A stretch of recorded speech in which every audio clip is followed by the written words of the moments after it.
Welcome to a new lecture on pharmacology of drugs acting on peripheral nervous system. So before starting a peripheral nervous system, I would like to clear what is a nervous system. A nervous system is the network of nerve cells and fibers which transmit the nerve impulses and between different parts of the body. It is like your electrical wiring.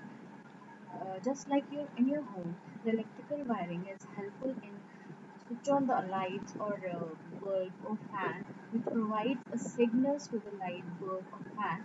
Just like this networking, the nervous system is a collection of nerve cells and the fibers which transmit the impulses to the different parts of the body and control the system of the body.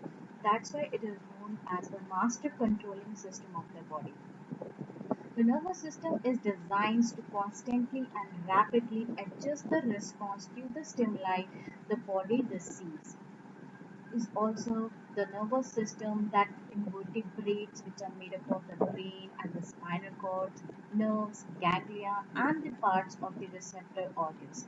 The nervous system divided into basically two different parts according to the anatomically, the central nervous system and the peripheral nervous system. The central nervous system basically comprises of brain and the spinal cord and peripheral nervous system other than the portion of the nervous systems that is outside the brain and the spinal cord is your peripheral nervous system, which consists of motor and the sensory neurons.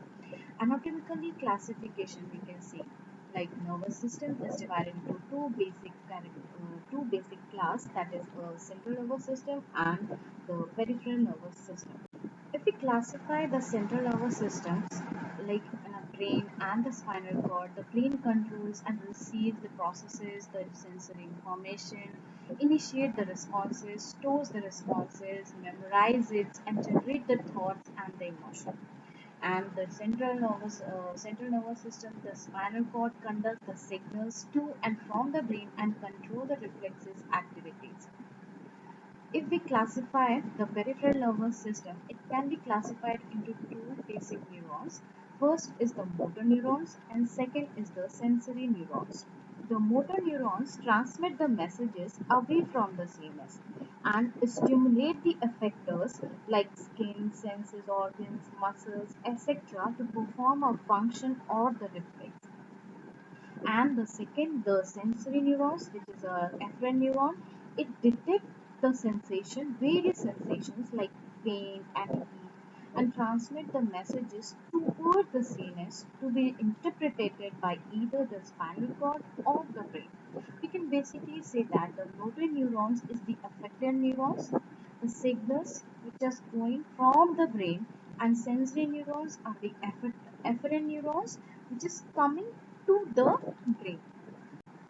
If we see the structure of the PNS, there is 31 pair of nerves branching from the signal, spinal cord and the spinal nerves, and 12 pairs that emerge from the brain, that is your cranial nerves. So there are total 43 nerve pairs which is considered separate from the brain and the spinal cord. Thank you. That's all for this session.